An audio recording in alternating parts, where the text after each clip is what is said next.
चर्चा की। मैं मनोरमा जी आपके पास जाऊंगा। मैं सट्टा बाजार पे तो नहीं आपसे कोई बहुत ज्यादा, अगर आप प्रकट उसमें कोई राय दें तो स्वागत है आपका, लेकिन हम जो ये चुनाव जनता वर्सेस बीजेपी, जनता वर्सेस मोदी, जनता वर्सेस एनडीए, ये तो बिल्कुल स्पष्ट दिखाई पड़ा है। और हमने जो जमीन पर जो चीजें देखी हैं वो भी दिखलाती हैं कि कष्ट में भारी रहे हैं। और अभी वो तो ध्यान कर रहे हैं, और ध्यान को लेकर भी मैंने जो कहा शुरुआत में अपने ओपनिंग रिमार्क में भी, और जब सवाल किया तब भी, कि वो ध्यान भी कुछ उनका मतलब बड़े वो उसमें भी कहीं ना कहीं पूरी तरीके से ध्यान लगा नहीं पा रहे हैं। क्या आपकी राय, आपका क्या कहना है मनोरमा जी? जी। मोदी ये तो जानते हैं अच्छे तरीके से कि कैसे खुद को जो है फोकस में रखना है, किस तरह से, मतलब प्रचार की अवधि खत्म हो चुकी है, साइलेंट पीरियड चल रहा है, मौन अवधि है, तो उस दौरान भी विजिबल हो सकते हैं, न्यूज में बने रह सकते हैं, और 1 जून को जो वोटिंग हो रहा है उसको प्रभावित किया जा सकता है। तो वो इसलिए सुदूर कन्याकुमारी में चले गए हैं, जहाँ चुनाव नहीं है, चुनाव से बहुत दूर है अभी वो, जहाँ पहले चरण में एक ही बार में सारे सीट पे चुनाव हो गया। वहां से है, उनके लिए विपक्ष की तरफ से इस पे चुनाव आयोग से शिकायत भी दर्ज की गई है कि इसका नोटिस मतलब लेने को। लेकिन चुनाव आयोग अभी जिस तरह से काम कर रहा है प्रधानमंत्री के लिए, वो सब किसी से छुपा नहीं है। तो अब प्रधानमंत्री वो अपनी शैली, अपनी स्टाइल उसी उसी में काम करे, कोई नया नहीं है। गुफा में भी गए थे, जो उत्कर्ष जी ने बताया ही, कैलाश के केदारनाथ के, और अभी वो यहाँ पर है कि मतलब कि हिमालय के बजाय कन्याकुमारी में है, जिसकी बात उन्होंने कहा था कि झोला उठाकर चल देंगे हिमालय की तरफ। तो ये है, वहां से वो जिस तरह से उनके वोटर्स उनसे कनेक्ट होते हैं, वो कनेक्ट होंगे अगर मतलब कि अभी भी उनका जादू बरकरार है तो। बाकी मोटे तौर पे देखा जाए, खुद हम लोग भी बहुत तय रूप में तो ना, हम सेफोलॉजिस्ट भी नहीं है और इस तरह से हार जीत की भविष्यवाणी भी नहीं करते हैं। बिल्कुल। लेकिन एक तार्किक आधार होता है कोई बात कहने का। तार्किक आधार ये है कि 303 सीटें पिछले लोकसभा चुनाव में भाजपा ने अकेले जीती थी, और अलायंस मिला करके 350 से पार गया था। तो ये कुल है। और हम ये देख रहे हैं कि हर जगह सीट घटने की बात हो रही है, बढ़ने की बात कहीं नहीं हो रही है भाजपा की। तो ये घट करके कितना, ओवरऑल क्या 50 सीटें भी नहीं घटेंगी, 60 सीटें घटेंगी, 100 सीटें मैक्सिमम। हम लोग अभी मतलब बहुत होपफुल होकर के 100 सीट ही घटाने की बात कर सकते हैं मोदी की, भाजपा की, इससे ज्यादा की नहीं। तो आंकड़े साफ है कि अगर 100 सीट का होता है तो 200 के आसपास होता है, और अगर 50 सीट का नुकसान होता है तो फिर 250 के आसपास होता है। तो ये एक मोटे तौर पर, कम से कम मेरे अंदर जो है मानसिक तौर पे यही विश्लेषण चल रहा है कि अगर सच में वो सारे एंटी इनकम्बेंसी फैक्टर, और जो इंडिया अलायंस के लिए, और जो, चूंकि इसमें बहुत सारे दल मिल करके एक साथ लड़ रहे हैं, और उन सब का एक अपना स्थानीय प्रभाव है, उनका अपना एक वोट बैंक है, साथ में कई दूसरे और फैक्टर हैं जिनके कारण बहुत सारे वोट स्विंग होकर के इस तरफ में आए हैं। तो ये सब मिल करके कुछ एक अलग तरह से जो है चीजों को अनफोल्ड कर सकते हैं। तो हम इसकी उम्मीद कर सकते हैं, और ये बहुत कोई जादू वाली बात नहीं है, कोई प्रिडिक्शन वाली बात नहीं है, इसका पूरा जमीनी आधार है, जमीनी आधार यही है। तो कहने का मतलब है कि 200 से 250 के बीच में अगर होता है तो अगर ज्यादा से ज्यादा नुकसान हुआ तो 100 तक का होगा। और कुछ चीजों के बारे में प्रेडिक्शन थोड़ा सा मुश्किल है, महिलाओं ने किस तरह से वोट किया है, बहुत जगह नहीं में ये नहीं, कहा मैं जा। मैं इसमें इसमें आपसे सवाल जरूर करूंगा कि वो जो, जब मंगलसूत्र की बात करें, जब वो हाँ। मुजरे की बात करें, ये द्योतक है कि आपके लिए बहुत आसान नहीं रहा है चुनाव, बहुत कठिन रहा है, बहुत मुश्किल रहा है। आपने जिस तरीके से पल पल बदला है, हर क्षण बदला है, और जो हम इंडिया का जो खासकर कांग्रेस का जो घोषणा पत्र, उसको लेकर जितना कुछ प्रधानमंत्री जी ने कृपा की शायद कांग्रेस और इंडिया अलायंस दोनों पे, तो ये सब उनकी जो एक बेचैनी, एक जो कहीं ना कहीं एक मन में एक भाव तो बना रहा था कि कठिनाई है, दिक्कतें हैं, शायद इसलिए पल पल हर बार बदलना, वो सब कुछ नहीं चल रहा था जो आप चाह रहे थे। ये तो जी। द्योतक है, इसको तो हम बड़ा आधार बना सकते हैं ना नुकसान का, कि नुकसान क्यों होने की संभावनाएं अधिक है। हम नहीं करें, हम लोग ना सेपोलॉजिस्ट हैं, ना हम कोई प्रिडिक्शन कर रहे हैं, लेकिन जो बेचैनियां वो तो कहीं ना हाँ। कहीं कुछ कहती है ना, कहानियां तो निकलती हैं उससे। मनोरमा जी। जी, तो इसी में जैसे बिहार की बात करते हैं तो उसमें एक राशन वाली बात होती है और शराबबंदी की बात होती है, तो एक नीतीश को लेकर के महिलाएं जो है लॉयल वोटर उनकी रही हैं, तो क्या वो बीजेपी के फेवर में भी काम करेगा? अगर कर गया तो फिर मतलब जो हम एक्सपेक्ट करें नुकसान, वैसा नुकसान फिर नहीं होगा।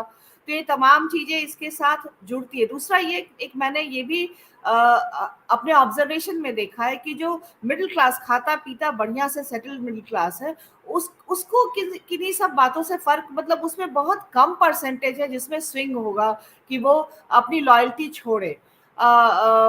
बहुत ही मतलब उस तरह के लोगों में जो कि मतलब अपना काम कर रहे हैं, वो कर रहे हैं, वो सब मतलब इन सारी बातों को मानते हैं कि मोदी के कारण देश की छवि बहुत वो हुई है, मतलब ट्रिलियन इकोनॉमी है हमारी और ये सारा कुछ 5वें से तीसरे स्थान पे आ गई है, 11 में से 5वें फिर तीसरे स्थान पे, जिसको मोदी अपने लोगों से जो 70 भाषण उसने दिए उन्होंने दिए हैं उसमें उन्होंने कम्युनिकेट किया है। तो कहने अभी देखिए उन्होंने अपने 2 भाषण में तो कम से कम ये चीज कहा कि मैंने जो चुनाव को मैं मैनेज कर, उसके बाद जो प्रशासन है उन सारे चीजों को, कि गुजरात में जब मैं मुख्यमंत्री था तो जैसे चुनाव की घोषणा होती थी तो लगता था कि मोदी तो अब अगली बार नहीं आएगा, तो वो सुस्ती में चले जाते थे और वेकेशन के मोड में आ जाते थे, छुट्टी में। लेकिन मैं सबको चुस्त दुरुस्त करके रखता था और उसके बाद से मतलब उनसे काम लेता था। तो एक पूरी तरह से उन्होंने जो नौकरशाही, जो व्यवस्था के लोग काम करते हैं मोदी के तहत, चाहे वो मुख्यमंत्री रहे हो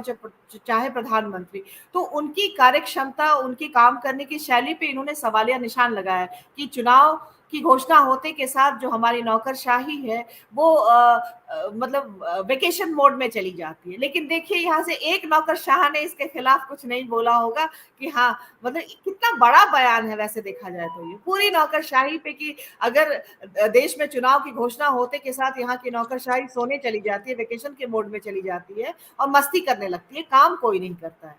तो इस तरह की बातें भी हैं, लेकिन बुरा कोई नहीं मानता है, ये है।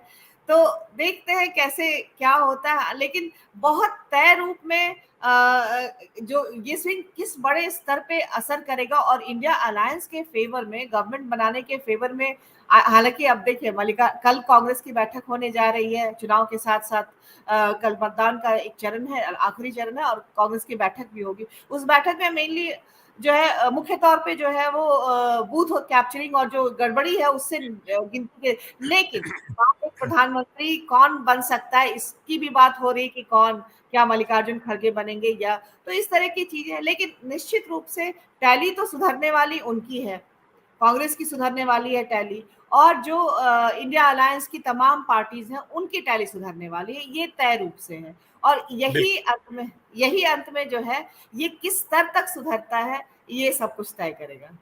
अवतारी पुरुष चमत्कार उसी लिए। अब चमत्कार ये सब तो खैर मोदी जी के साथ उनके अवतरण के समय, मतलब उनके अवतरण के साथ ही चमत्कार की बात है। और बिल्कुल अब वो दैवीय है और ये सब बात वो खुद से भी कह रहे हैं। और उनके जो उनका जो पहला 2014 का जो कैंपेन था जो प्रशांत किशोर ने दिया था, नमो नमो करके ही दिया था, तो उसमें भी एक वो एलिमेंट के साथ ही वो पहली बार देश के प्रधानमंत्री बने, नमो नमो के साथ बने हैं। तो हर हर मोदी, घर घर मोदी, नमो नमो, तो ये तमाम तरह के जो नारे बने थे वो अपने आप में उनको लार्जर देन लाइफ और दैवीय कुछ उसमें पेश कर रहा था। तो ये चीज उससे उनके साथ लगी हुई, लेकिन जमीनी हकीकत ये है, अब जैसे कि तमिलनाडु की बात उत्कर्ष जी ने कहा तो उसको थोड़ा आगे बढ़ाते हैं। वहां पर उनका कोई स्टेक नहीं है, एआईडीएमके ने भी उनके साथ नहीं किया है वो। अब बाद में ठीक है नेचुरल अलायंस है उनके, तो वो आ जाए साथ में, वो अलग बात है। लेकिन और इस तरह से उनका कोई अपना खुद का अपना कोई स्टेक नहीं बन रहा है यहाँ पर तमिलनाडु में।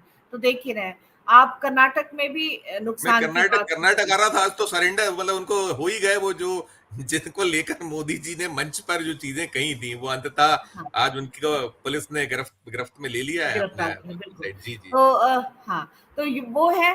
हालांकि उस मुद्दे का यहाँ क्योंकि चुनाव 2 फेज में हो चुका था और जब ये खबर आई थी तब तक ये बहुत हासन से बाहर ये चीज नहीं आई थी उस वक्त में।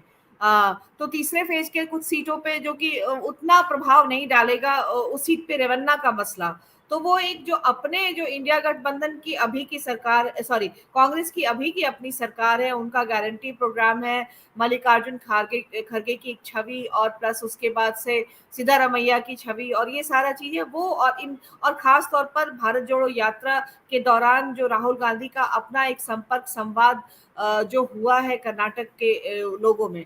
तो आप देखिए यहाँ बीएसपी ने भी 22 से ज्यादा उम्मीदवार खड़े किए थे कर्नाटका में, लेकिन कोई बात नहीं करा कि बीएसपी इतने बड़े फैक्टर के इसमें चुनाव के मैदान में थी कर्नाटका में। लेकिन इसका मतलब है कि यहाँ दलित वोट बसपा को जाएगा, मतलब वो है ही नहीं, वो उस तरह से नहीं है। दलित का मतलब है कि वो कांग्रेस को अपना एक स्वाभाविक तौर पे अपना वो चुनती है अपने पार्टी के रूप में, तो वो वोट भी इनके पास आता है।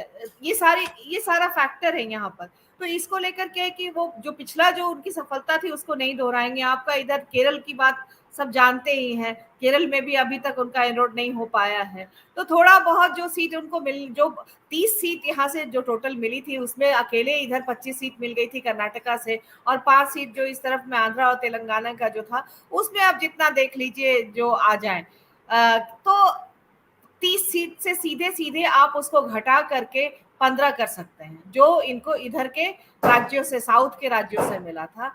15 आराम से कर सकते हैं आप उसको टोटल में। तो ये ऐसे अगर हम टोटालिटी में करके देख रहे हैं तो वही इसके पीछे कोई वो नहीं है, कोई प्रिडिक्शन भविष्यवाणी ऐसा कुछ नहीं। जो ग्राउंड पे दिख रहा है वो दिख रहा है कि 50 नहीं 100 के आसपास में 70, 80, 90 मैक्सिमम 100 तक इतना नुकसान की बात करना तो बिल्कुल मतलब लॉजिकल तरीके से इसको कहा जा सकता है। और इसके आगे जो बाकी और फैक्टर काम करे, और ये 17 राज्यों में 17 लाख मतदाता बढ़ गए जो रजिस्टर्ड वोटर थे, और जब फाइनल जो उनकी गिनती जो उन्होंने वोट डाला वो जब किया, तो इन सब चीजों का मैं नहीं जानती। आखिर इसी के लिए, इसी डर के कारण कल बैठक होने जा रही है इंडिया अलायंस की, मत गिनती पर कड़ी नजर रखने के लिए, उसको वो करने के लिए। तो ये तमाम तरह की चीजें इस स्तर पे अगर कुछ हुआ हो तो बात अलग है, लेकिन अगर स्वाभाविक तरह से सब चीजें सामने आती हैं तो उसमें कोई वजह नहीं है कि एक बड़ा नुकसान जो है वो एनडीए को, भाजपा को खास तौर पर होने जा रहा है।